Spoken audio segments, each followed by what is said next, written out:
अपघाताच्या 2 घटनांनी नाशिक आणि पुणे शहर आज हादरलं। नाशिकच्या उड्डाण पुलावर झालेल्या अपघातात 5 तरुणांचा जीव गेला, तर पुण्यात अल्पवयीन मुलं चालवत असलेली कार थेट दुकानात शिरली।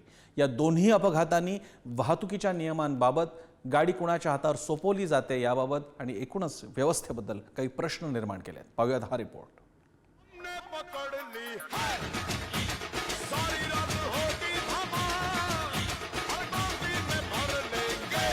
उघड्या टेम्पोत तरुणांची सुरू असलेली ही मौजमस्ती अखेरची ठरली।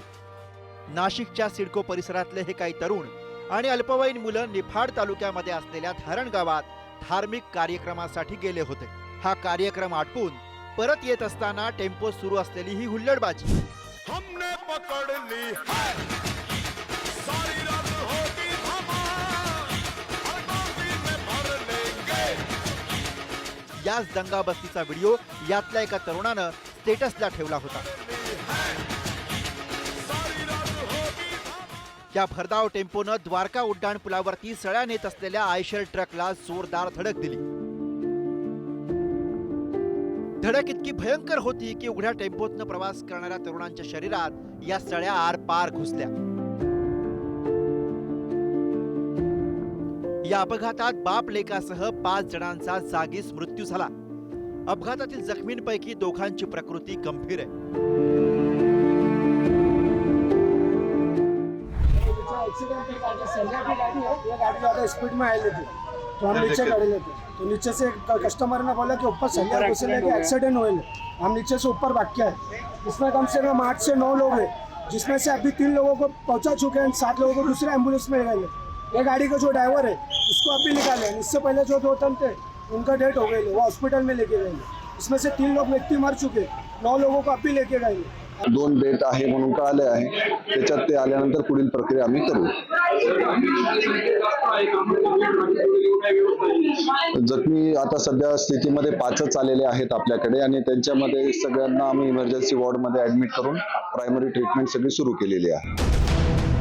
सळ्यांची वाहतूक करणाऱ्या ट्रक चालकाविरोधात सदोष मनुष्यवधाचा गुन्हा दाखल करण्यात आला।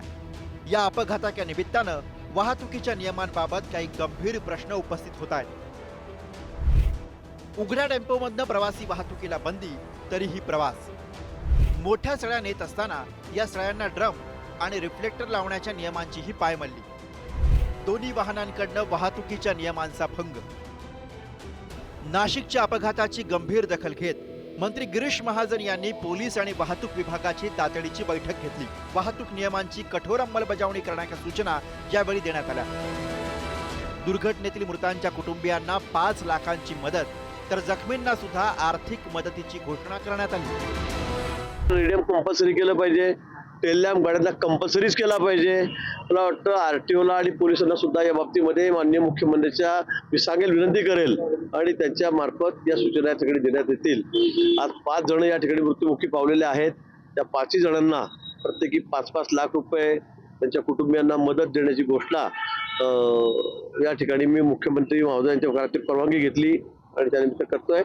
त्याचबरोबर जे याच्यामध्ये जखमी आहेत त्यांना सुद्धा काय सहकार्य लागेल, त्यांना काय खर्च लागेल, तो शासनाच्या वतीने केला जाईल।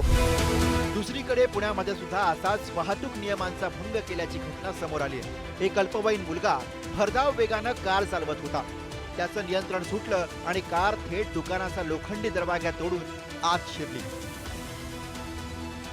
पसार होण्याच्या तयारीत असलेल्या अल्पवयीन मुलांना रहिवाशांनी पकडून पोलिसांच्या ताब्यात दिलं। ही अल्पवयीन मुलं एका मित्राच्या कारमधून डेक्कन जिमखाना परिसरात गेली होती। हॉटेलात जेवण केल्यानंतर मध्यरात्री टिळक रस्त्यानं स्वारगेटकडे निघाले असताना हा प्रकार घडला। या प्रकरणात पोलिसांनी 4 अल्पवयीन मुलांना ताब्यात घेतलं। सुदैवानं या घटनेत कुणी गंभीर जखमी झालं नाही।